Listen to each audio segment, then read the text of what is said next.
Muy buenas tardes. A continuación les voy a hablar sobre el desentendimiento moral o ético, según el autor Bandura en su obra de 1999. Presenta su servidora Natalia López.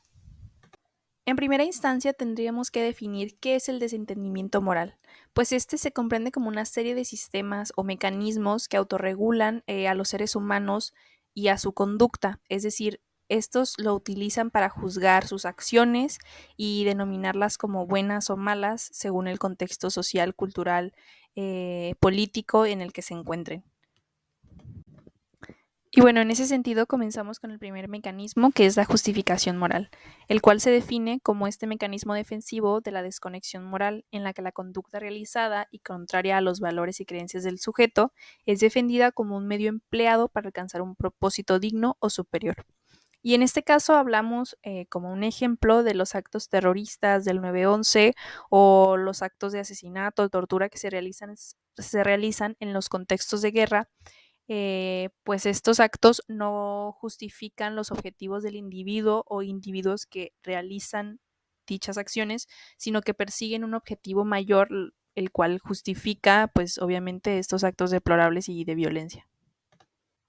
Nuestro segundo mecanismo es el lenguaje eufemista, el cual se centra en la intensidad o la gravedad de las conductas, en este caso inmorales, las cuales se ven tanto reducidas como amplificadas a través del lenguaje, esto expresándolo de un modo en el que el daño se pierde al convertirlo en una palabra, digamos, un poco más neutral. Un ejemplo de esto son las palabras utilizadas en discursos políticos o en la descripción pública de eventos violentos, en donde no se utiliza, por ejemplo, asesinar al lado contrario, sino neutralizar al enemigo, por ejemplo. Son estas palabras en las que se quita el daño realizado y suenan mucho menor del daño que realmente se causó. Muy bien, Nuestro y tercer hablamos ahora mecanismo, del y punto como número bien 3, que es la nos comparación explica Bandura, es ventajosa. otra En forma de esta nos hacer que la explica conducta Bandura dañina que es se otra vea bien. forma de hacer que la Este conducta mecanismo dañina se se centra vea en la bien. intensidad y la Y esta gravedad es de la conducta básicamente la inmoral. comparación de ¡Ay! las acciones propias y de las No lo consecuencias cambié. dañinas que éstas tuvieron con Nuestro otras tercer acciones mecanismo, y como ajenas bien quizás a las nos nuestras, explica Bandura, es otra forma de cuyas hacer que la conducta consecuencias dañina fueron se vea mucho bien. peores, Este y mecanismo esto hace se que centra en nuestras la acciones no intensidad y la sean tan gravedad de la malas. Un conducta ejemplo inmoral. de ello es ¡Ay! la comparación de No la lo guerra de cambié. Vietnam, que se hizo en su Nuestro tercer momento para mecanismo, y tratar de como bien minimizar nos explica la Bandura, es otra forma intervención, de hacer que la comparándola conducta con dañina se vea la bien. esclavitud Este de, mecanismo se de centra en la épocas intensidad y la pasadas. gravedad de la conducta inmoral. Nuestro cuarto mecanismo es el desplazamiento de la responsabilidad, y este, según nos explica Castillero, se trata de atribuir toda o gran parte de la responsabilidad de los actos propios a otras personas u otras situaciones. Un ejemplo de esto es cuando en una fábrica que necesita pues el recorte de algunas personas injustificadamente se excusa el solamente estar siguiendo órdenes desde arriba para no tratar de dar explicaciones sobre el por qué se está haciendo este despido injusto.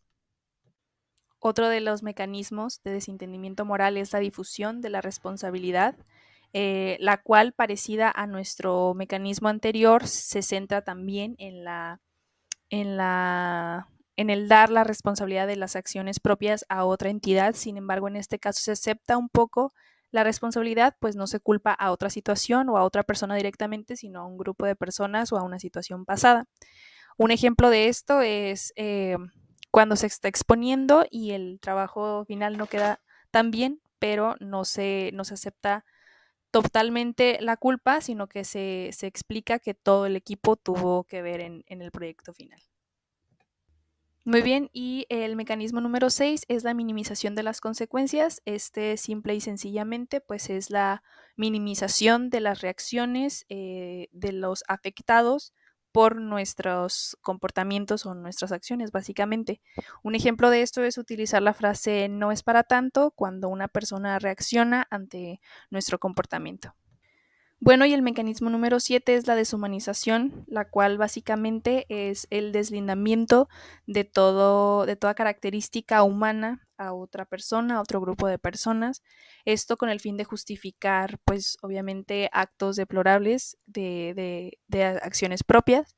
Un ejemplo son las acciones realizadas en el Holocausto, las cuales incluyeron, pues, obviamente, la deshumanización de este grupo de personas judías o únicamente por su creencia religiosa. Este otro mecanismo es un punto contrario al anterior, pues habla del poder de la humanización, en el que básicamente se reconoce la atribución de características tanto individuales como colectivas a los seres humanos, y de esta forma pues se aprecia el individualismo, pero también pues la cualidad de ser humano que tienen todos los grupos de personas. Un ejemplo de esto es la creación de las nuevas leyes, las cuales incluyen como un ejemplo al matrimonio igualitario, en el que se distingue como ser humano independientemente de su orientación sexual. Pero bueno, pues en la actualidad cada vez son más las leyes que se actualizan bajo este mecanismo de humanización. Y otro de los mecanismos es la atribución de la culpa, la cual, según Castillero, se basa en hacer a la víctima la principal responsable de que el sujeto haya cometido dicho acto amoral. Un claro ejemplo de este mecanismo aplicado pues es la culpa que se atribuye a las mujeres que son violentadas o abusadas tanto en espacios públicos como en contextos de relaciones, por el simple hecho no solo de ser mujeres, pero por la forma en la que actúan, la que están vestidas o, o por el papel que juegan en una relación. Y pues bueno, estas son las referencias utilizadas y agradezco mucho su tiempo y atención.